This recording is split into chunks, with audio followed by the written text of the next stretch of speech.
보도록 하겠습니다. 할렐루야. 오늘 말씀은 열왕기상 13장 말씀을 가지고 말씀 전하도록 하겠습니다. 우리 제목 다 같이 한번 읽어보도록 하겠습니다. 한번 선포된 하나님의 말씀은 다시는 되돌릴 수 없다. 아멘. 여로보암은 헛된 두려움에 사로잡혀 거짓 종교를 만들어냈습니다. 하나님은 자기 백성이 헛된 우상의 길로 걸어가는 것을 가만히 보고만 계시는 분이 아니죠. 그래서 이제 하나님께서 이제 그 여로보암의 잘못된 그 행위에 대해서 이제 직접적으로 개입을 하십니다. 13장은 보라라는 말로 시작을 합니다.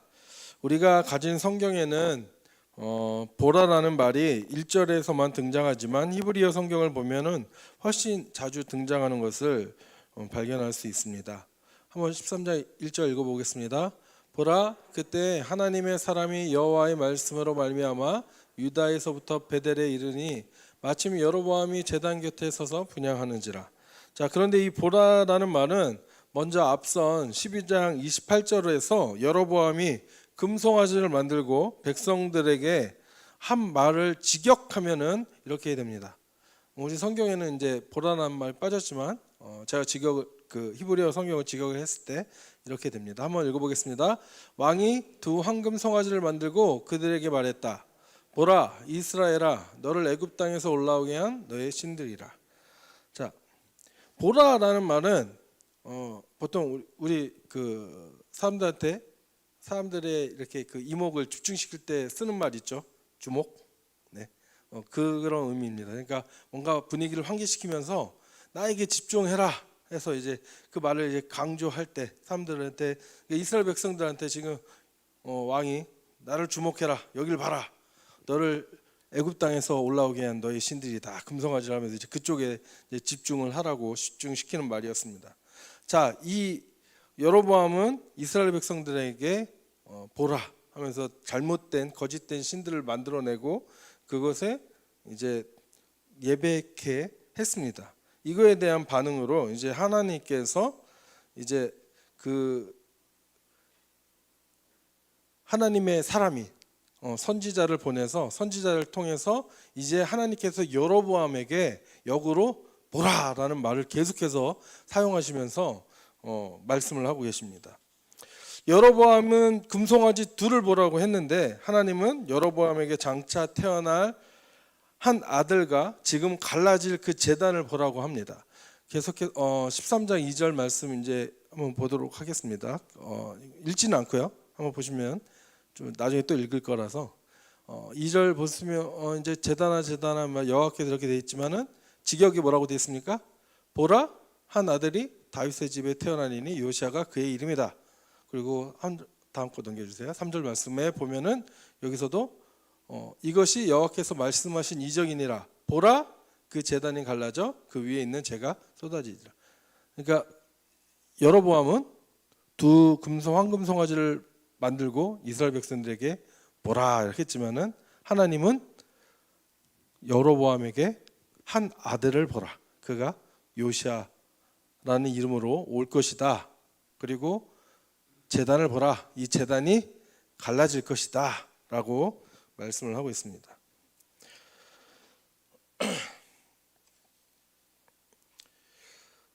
즉 하나님의 사람이 말한 이 두 번의 보라는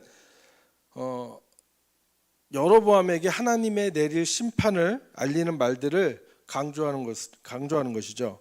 여로보암은 자기 왕국의 미래를 염려하여 범죄했습니다. 그리고 하나님은 그 여로보암을 책망하며 경고하는 것입니다. 13장에 이제 들어서면서 또 이제 새롭게 등장하는 인물, 하나님의 사람이라고 저희가 읽었는데 그 인물이 등장합니다. 하나님의 사람은 구약에서 보통 그 선지자들을 가리킵니다.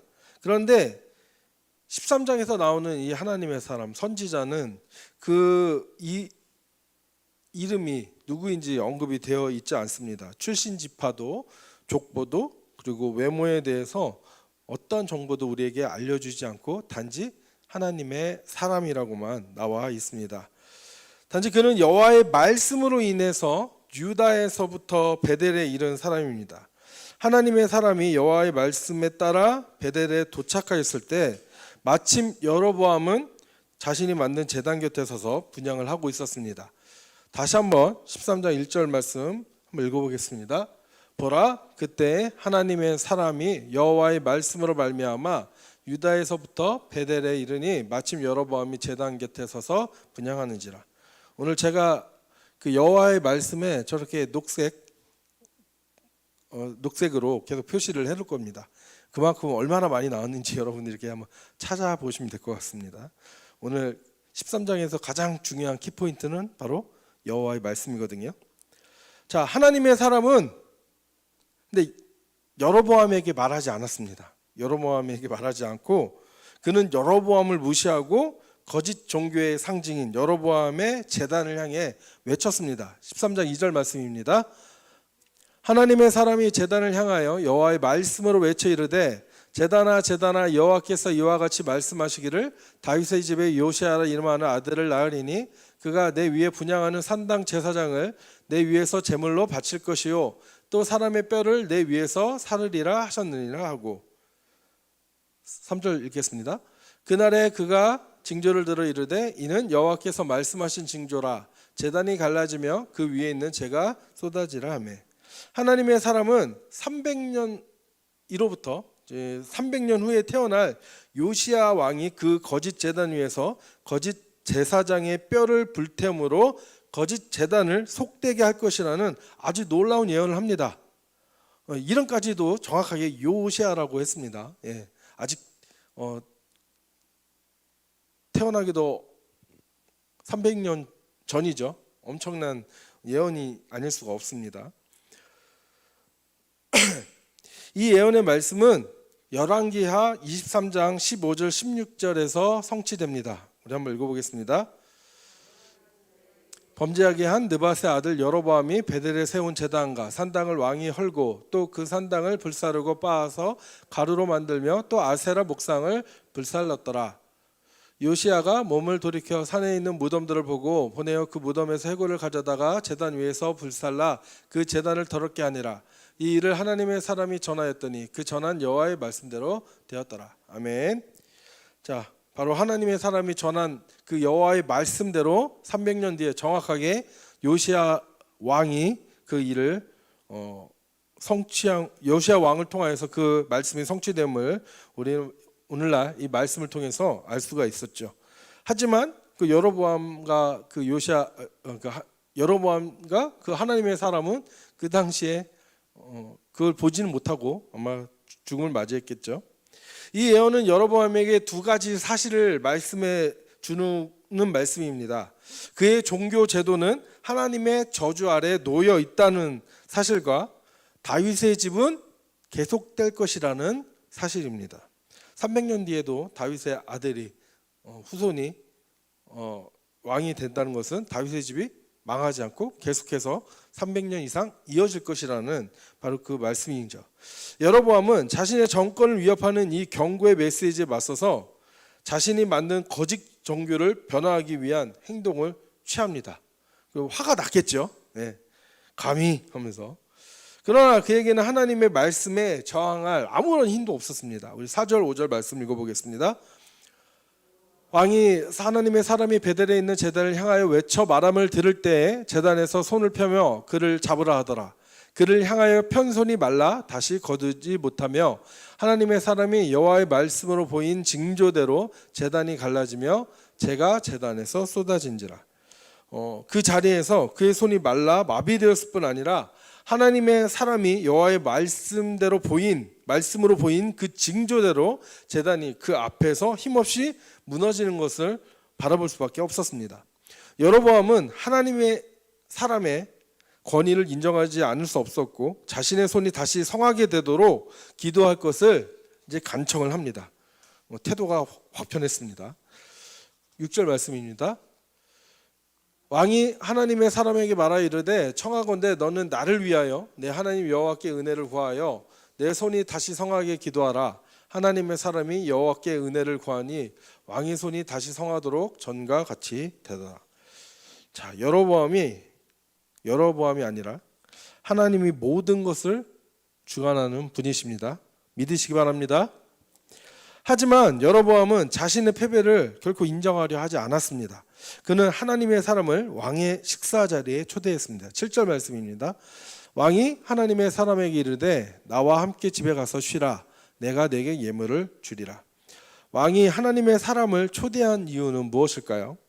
여로보암이 자신의 그 손을 고쳐줬기 때문에 그 감사를 표시하기 위해서 그들을 초청했을까요? 아니면 하나님의 능력을 가지고 있는 그 사람에게서 뭔가 축복을 얻으려는 목적이 있었을까요? 아니면 선지자를 뇌물로 매수해서 그 예언을, 자신에게 내려진 그 예언을 무효화시키려는 것일까요? 이에 대해서는 본문은 아무런 언급도 하지 않고 있습니다. 다만 고대 사회에서 식사를 대접하는 것은 상대방을 나의 친구로 받아들인다는 동료 의식의 표시였다는 그런 사실을 통해서, 이런 문화를 통해서 우리가 추측을 해볼 수가 있습니다. 만약 하나님의 사람이 그 초대를 수락한다면 이는 공적으로 왕과 친구가 되겠다는 것을 승인한다는 표지고, 이 심판의 말씀에 대한 사실상의 후퇴를 의미한다고 할 수가 있습니다. 그러나 성경에서 이러한 이유에 대해서 언급이 없다는 이유는 여로보암의 그 시커먼 속내가 중요한 것이 아니라 바로 하나님의 사람이 이런 왕의 초대에 어떠한 반응을 보일 것인가가 아주 중요한 그 초점이기 때문입니다.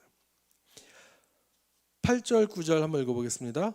하나님의 사람이 왕께 대답하되 왕께서 왕의 집 절반을 내게 준다 할지라도 나는 왕과 함께 들어가지도 아니하고 이곳에서 떡도 먹지 아니하고 물도 마시지 아니하리니 이는 곧 여호와의 말씀이 내게 명령하여 이르시기를 떡도 먹지 말며 물도 마시지 말고 왔던 길로 되돌아가지 말라 하셨음이라 하고, 하나님의 사람은 왕의 집 절반을 준다 해도 왕과 함께 들어가지도 아니하고 떡도 먹지 않고 물도 마시지 않을 것이라고 선언합니다. 무엇 때문일까요? 바로 녹색 뭐라고 했죠? 여호와의 말씀. 여호와의 말씀 때문에 그렇습니다. 여호와의 명령은 세 가지였습니다. 첫 번째, 떡도 먹지 말고, 두 번째, 물도 마시지 말고, 세 번째, 왔던 길로 되돌아가지 말라. 자, 떡과 물을 마시지 말라는 이유는 무엇일까요? 그 이유는 베델에 세워진 그 제단에 대한 하나님의 증오가 너무 크다는 사실을 우리에게 보여줍니다. 한편 또 왔던 길로 가지 말고 되돌아가지 말라는 그 명령은 하나님의 말씀은 한번 선언되며 다시 되돌릴 수 없는 것임을 보여주는 일종의 선지자의 그 상징적 퍼포먼스죠. 상징적 행동입니다. 10절 말씀 한번 읽어보겠습니다. 이에 다른 길로 가고 자기가 베델에 오던 길로 되돌아가지도 아니하니라. 우리는 이 말씀 통해서 하나님의 사람이 철저히 여호와의 말씀에만 순종하는 사람이고, 또 하나님의 말씀은 한번 선포되면 결코 되돌릴 수 없다라는 것을 우리는 보게 됩니다. 그런데 이야기가 이 10절에서 딱 끝나면은 우리는 하나님의 사람과 여호와의 말씀에 대한 그의 헌신의 깊은 인상을 받게 되었을 것입니다. 그런데 한 인물의 등장으로 이 이야기는 물론 하나님의 사람의 인생에 극적인 전환이 일어나게 됩니다. 11절에서 32절까지의 말씀은, 이 이야기는 구약 성경에서 볼 수 있는 이야기 중 가장 이상한 이야기 중 하나로, 이해되지 않는 이야기로 손꼽힙니다. 11절 말씀에 보면 한번 읽어보겠습니다. 베델에 한 늙은 선지자가 살더니 그의 아들들이 와서 이날에 하나님의 사람이 베델에서 행한 모든 일을 그에게 말하고 또 그가 왕에게 드린 말씀도 그들의 아버지에게 말한지라. 여기에 새롭게 등장하는 한 인물이 베델의 한 늙은 선지자입니다. 그는 아마도 여로보암의 새로운 정권에 충성을 바치고 있었던 베델 출신의 사람이었던 것으로 보여집니다. 그가 보기에 유다에서 온 하나님의 사람은 이스라엘에 생긴 새로운 종교를 위협하는 그 인물로 보이기에 충분했습니다. 늙은 선지자의 마음속 동기가 무엇이었는지에 대해서는 본문이 1절 언급하고 있지는 않지만 하나님의 사람을 해칠 의도가 있었던 것은 우리가 충분히 추측해 볼 수 있는 부분입니다. 이 늙은 선지자는 자신의 아들들이 알려준 곳을 향해 나귀를 타고 급히 하나님의 사람을 뒤쫓았습니다. 나귀를 탄 한 거짓 선지자의 그 모습 어디서 많이 누가 생각나지 않습니까? 민수기에 나오는 거짓 선지자 발람의 모습이 좀 떠올리시죠? 바로 그와 같은 모습으로 하나님의 사람을 잡기 위해서 나귀를 타고 열심히 뒤쫓았습니다. 14절 말씀 읽어보겠습니다. 하나님의 사람을 뒤따라가서 상수리나무 아래에 앉은 것을 보고 이르되 그대가 유대아에서 온 하나님의 사람이냐 대답하되 그러하다. 그리고 나와 함께 집으로 가서 떡을 먹으라고 제안을 합니다. 15절 말씀 읽어보겠습니다. 그가 그 사람에게 이르되 나와 함께 집으로 가서 떡을 먹으라. 왕의 잔치와 왕의 예물이 아니고 그저 시골 촌부의 제안이니까 같이 따라가서 떡을 먹어도 되지 않을까라는 생각이 들 수 있겠지만 이 하나님의 사람은 또 놀랍게도 여로보암에게 했던 말 그대로 이 늙은 선지자의 제안을 거절합니다. 16절 17절 말씀입니다. 대답하되 나는 그대와 함께 돌아가지도 못하겠고 그대와 함께 들어가지도 못하겠으며 내가 이곳에서 그대와 함께 떡도 먹지 아니하고 물도 마시지 아니하리니 이는 여호와의 말씀이 내게 이르시기를 내가 거기서 떡도 먹지 말고 물도 마시지 말며 또 내가 오던 길로 되돌아가지도 말라 하셨음이로다. 아멘. 여기서도 핵심은 여호와의 말씀 때문에 그렇게 할 수 없다는 것입니다. 유다에서 온 하나님의 사람은 여호와의 말씀이 아니면 움직이지 않는 철저한 순종의 사람이었습니다. 이런 하나님의 사람처럼 우리도 하나님 여호와의 말씀이 아니면 절대 하지 않는, 또 여호와의 말씀이면 무조건적으로 순종하는 저와 여러분들이 되기를 간절히 소망합니다. 그러자 베델의 늙은 선지자는 방법을 바꿨습니다. 18절 말씀입니다. 그가 그 사람에게 이르되 나도 그대와 같은 선지자라. 천사가 여호와의 말씀으로 내게 이르기를 그를 내 집으로 데리고 돌아가서 그에게 떡을 먹이고 물을 마시게 하라 하였느니라 하니 이는 그 사람을 속임이라. 나도 그대와 같은 선지자라 하며 동료 의식에 호소합니다. 네, 여러분 학연, 지연 이런 거 너무 좋아하지 마세요. 네, 오히려 그런 걸로 접근하는 사람들이 우리를 속이려고 또 우리의 것을 빼앗아가려고 하는 그런 사람들도 많이 있는 줄 압니다. 자, 그리고 저자도 그를 선지자로 칭하고 있습니다. 늙은 선지자라고. 그리고 자신도 자기를 뭐라고 설명하고 있나요? 나도 그대와 같은 선지자다. 그리고 나중에 보면 하나님의 말씀이 이 늙은 선지자의 입을 통해 전달되는 것을 보면 그는 선지자임이 분명히 보입니다. 이 늙은 선지자는 하나님의 사람이 여호와의 말씀에만 순종하는 사람이라는 사실을 역으로 이용한 것이죠. 자신이 천사에게 받은 여호와의 말씀이 있다며 집으로 데리고 돌아가서 그에게 떡을 먹이고 물을 마시게 하라고 하였다고 이제 거짓말을 하게 되었습니다. 저자는 우리에게 분명히 말씀합니다. 이는 그 사람을 속임이라. 뭐라고요? 이는 그 사람을 속임이라. 자, 이건 우리는 읽어서 알고 있지만 하나님의 사람은 저 말이 거짓이었는지 진실이었는지 알 수가 없었겠죠. 그렇다면 왜 이 늙은 선지자는 하나님의 사람을 속이는 것일까요?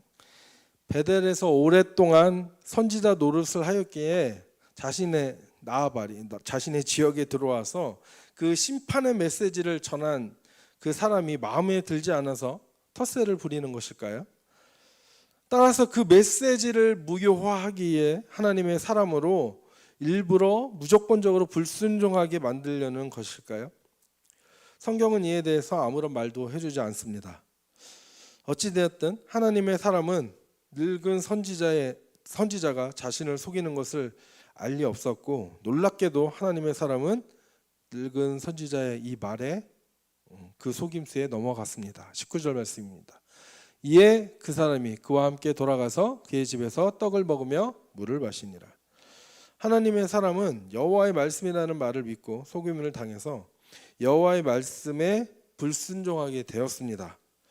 어찌되었든 하나님의 사람이 상 앞에 앉았을 때에 여호와의 말씀이 이 베델의 늙은 선지자에게 임하였습니다. 20절 말씀입니다.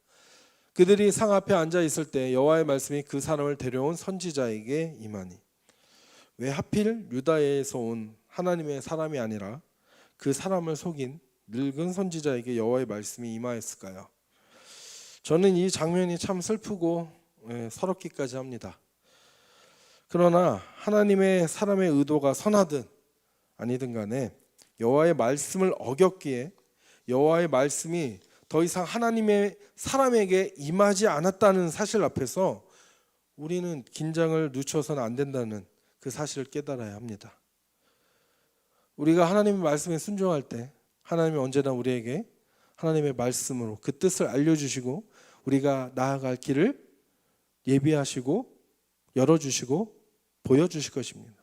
그러나 우리가 하나님의 그 뜻을 어기고 하나님 말씀대로 살지 않고 우리가 불순종한다면은 어느 순간 하나님이 몇 번은 계속해서 회개하라 돌아라는 말씀을 하시겠죠. 그럼에도 불구하고 그 말씀을 우리가 무시한다면 어느 순간 하나님의 말씀은 우리에게 더 이상 임하지 않을 것입니다. 하나님 말씀이 임하지 않게 되는 그런 무서운 일이 우리 안에 없기를 간절히 소망합니다. 늙은 선지자에게 임한 여호와의 말씀은 이것이었습니다. 21절 22절 말씀입니다. 그가 유다에서부터 온 하나님의 사람을 향하여 외쳐 이르되 여호와의 말씀에 내가 여호와의 말씀을 어기며 내 하나님 여호와께서 내게 내리신 명령을 지키지 아니하고 돌아와서 여호와가 너더러 떡도 먹지 말고 물도 마시지 말라 하신 곳에서 떡을 먹고 물을 마셨으니 내 시체가 내 조상들의 묘실에 들어가지 못하리라 하셨느니라 하니라. 아멘.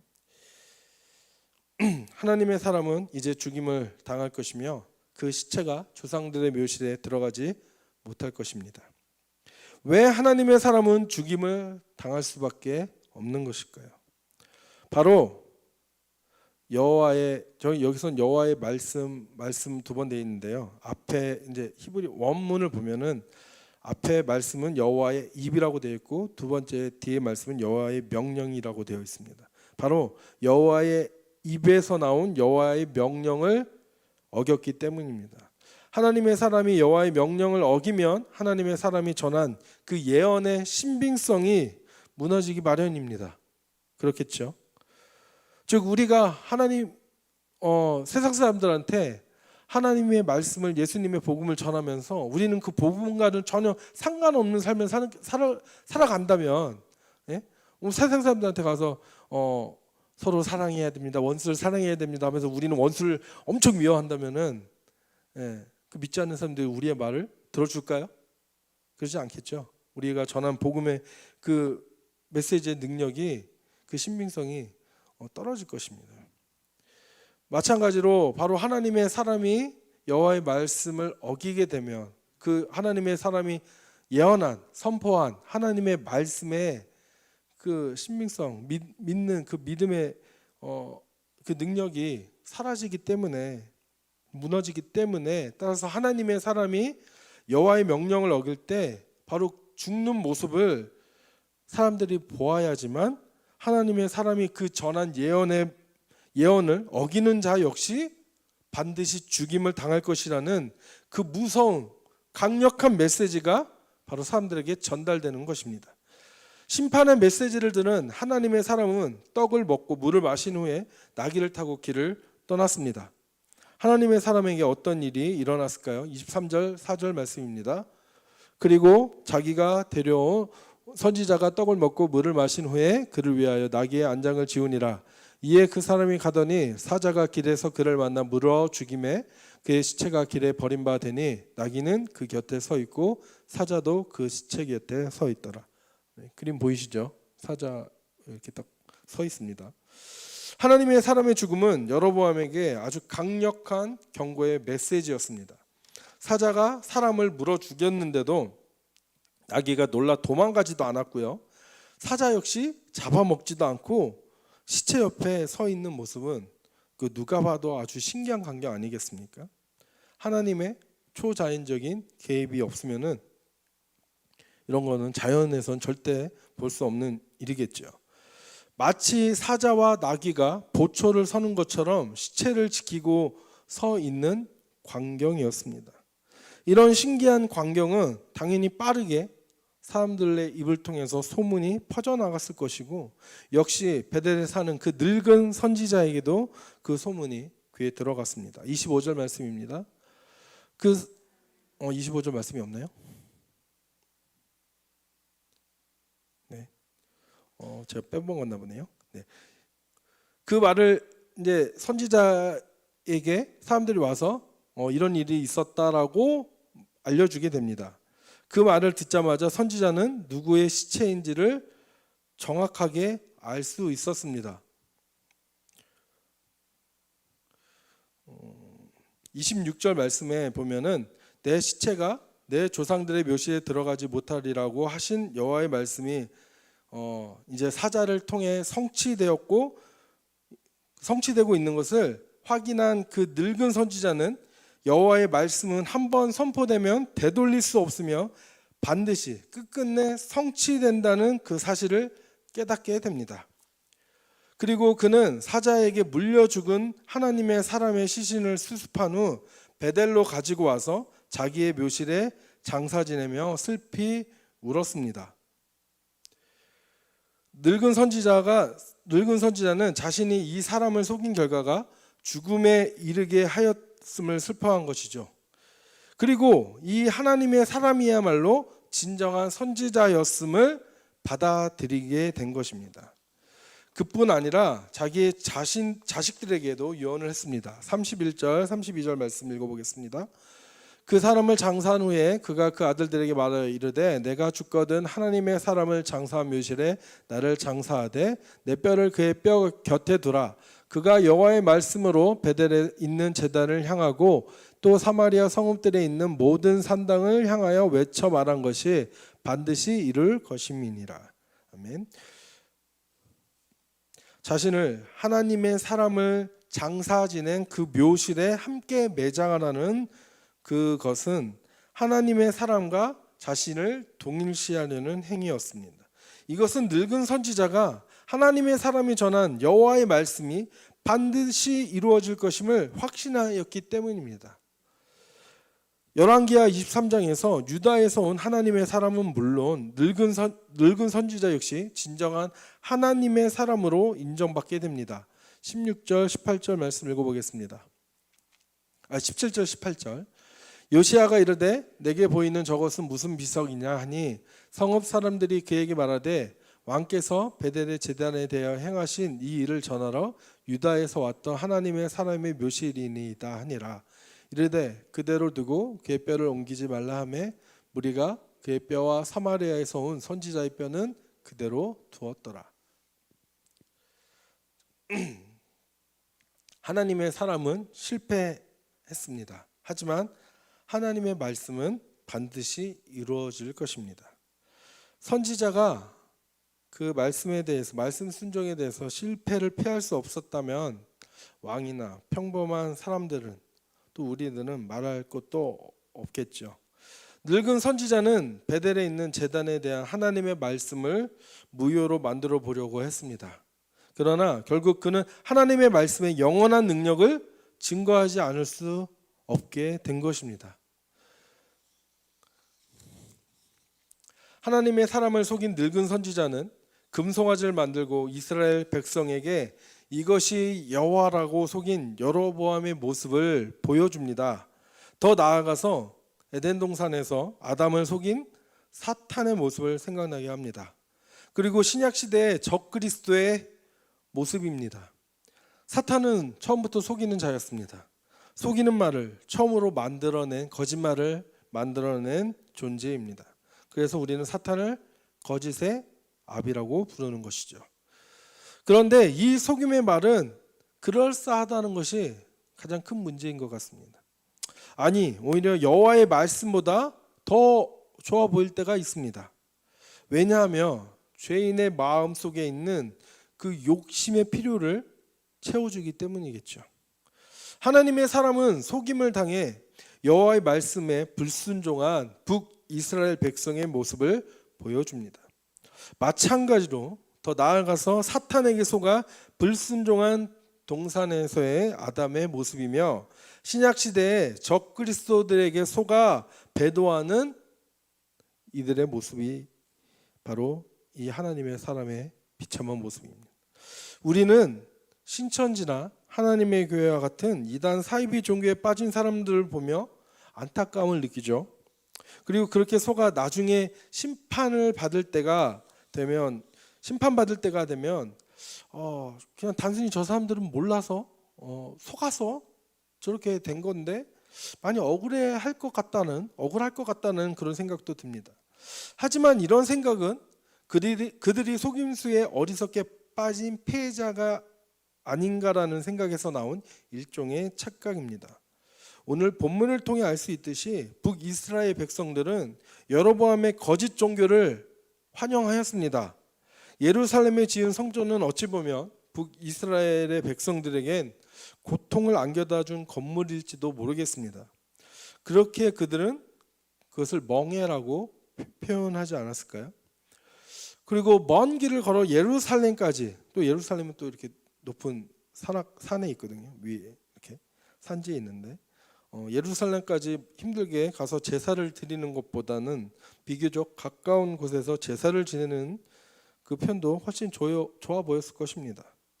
베델과 단 외에도 사마리아 지역에 수많은 산당들이 새롭게 세워진 또한 그들 모습 속에서 충분히 그런 유추해 볼 수 있는 내용들입니다. 그들이 거짓 종교를 환영했다는 사실은 유다에 사는 선지자를 하나님께서 사용하셨다는 것만 봐도 우리가 쉽게 추측할 수 있습니다. 분명히 북이스라엘에도 수많은 선지자들이 있었을 텐데 하나님은 그들을 사용하지 않고 저 먼 유다 땅에 선지자들을 보내서 여로보암에게 저주의 그 하나님의 메시지를 전하게 한 사실로 보아서도 북이스라엘에 살고 있는 그 수많은 선지자들이 잘못된 종교 또 왕이 잘못된 길을 걸어가고 있을 때 그 어느 누구도 왕에게 가서 왕이여 그러시면 안 됩니다 라고 여호와의 말씀을 전하는 사람이 다 한 명도 없다는 것은 그들도 오히려 알게 모르게 아니면 적극적으로 아니면 소극적으로라도 그것에 거짓된 종교에 동참한 것이 아닌가라는 생각을 해봅니다. 늙은 선지자도 분명한 선지자였다는 것을 기억하시기 바랍니다. 누구보다 먼저 나서서 왕의 잘못을 지적하고 책망해야 될 사람이었다는 말입니다. 하지만 그는 오히려 왕을 지지하고 나선 사람이었고요. 또한 이런 종교 지도자들이 바로 이렇게 앞장서니까 또 일반 백성들은 더 오죽했겠습니까? 속이는 자만 악한 것이 아니라 속임을 당한 자들도 하나님 보시기에 악한 자들입니다. 이단에 빠진 사람들의 영혼을 불쌍히 여겨야 하는 것은 맞습니다. 하지만 이것이 지나쳐 그 속임 당한 자들까지 무서운 심판을 내리시는 하나님이 너무하신 거 아닌가라는 생각은 위험하고 잘못된 생각입니다. 이런 생각하신 분은 한 명도 없죠? 하나님은 왜 이름도 없는 두 선지자의 이 이야기를 하시는 것일까요? 여로보암과 이스라엘 백성들에게 바로 회개할 기회를 계속해서 주시기 위함이십니다. 회개하라. 그렇지 않으면 이렇게 멸망당할 것이다. 그것을 아주 그 말씀이 뭐라고 해야 되죠? 이제 보여지는 그 일종의 하나의 그 드라마, 영화를 통해서 하나님께서 강력하게 보여주시는 거죠. 다시 여호와 자신에게로 돌아올 것을 강력하게 촉구하고 계십니다. 기회를 주십니다. 그러나 여로보암은 자신의 고집을 꺾지 않았습니다. 늙은 선지자는 비록 거짓말로 속여 하나님의 사람을 죽음에 이르게 하였지만 선포된 하나님의 말씀은 되돌릴 수 없고 반드시 성취된다는 사실을 경험한 후에는 하나님의 말씀을 믿는 자가 되어 멸망받는 저주에서 벗어나서 참 하나님의 사람으로 인정을 받는 그런 축복을 누리게 되지 않았습니까? 하지만 그렇지 못한 여로보암과 이스라엘은 멸망하게 된 것입니다. 오늘날에도 특히 더 세상에 미혹하는 영, 거짓의 영들이 많이 있는 것 같습니다. 요한일서 4장 1절 말씀을 보면은 거짓 선지자가 세상에 나왔다고 말씀을 하고 있습니다. 사도 요한 시대에도 있던 거짓 선지자가 오늘날에는 얼마나 더 많이 있을까요? 네. 사도 요한은 그래서 우리에게 이렇게 말합니다. 영을 다 믿지 말고 오직 영들이 하나님께 속하였나 분별하라. 자, 분별해야 하는 시대가 되었습니다. 여러분, 제가 오늘 전한 이 말씀까지도 여러분들 분별해야 됩니다. 아멘? 네, 제가 전한 이 말씀도 여러분들이 분별해야 됩니다. 우리가 분별하기 위해서는 어떻게 해야 될까요? 성경에는 깨어 있으라고 말합니다. 깨어서 분별하라. 성경에서 깨어 있으라는 말은 기도하라는 말입니다. 기도하며 그 분별하라, 영으로 분별해라. 진리의 분별의 영으로 분별하라. 즉 성령으로, 말씀으로 분별하라는 말입니다. 그러니까 말씀과 기도로 저것이 하나님의 말씀인지 아니면 거짓의 말씀인지를 우리는 분별해야 됩니다. 마지막으로 요한일서 4장 6절 말씀 읽고 마무리하도록 하겠습니다. 우리는 하나님께 속하였으니 하나님을 아는 자는 우리의 말을 듣고 하나님께 속하지 아니한 자는 우리의 말을 듣지 아니하나니 진리의 영과 미혹의 영을 이로써 아느니라. 아멘.